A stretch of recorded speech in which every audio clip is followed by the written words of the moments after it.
చిత్తూరు జిల్లా Punganur BCY party అధినేత రామచంద్ర యాదవ్ ఇంటికి సినీ నటి తమన్నా వచ్చారు.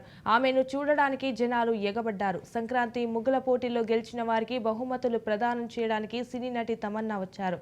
కాగా సంక్రాంతి ముగ్గుల పోటీలు రామచంద్ర యాదవ్ నిర్వహించారు.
Ini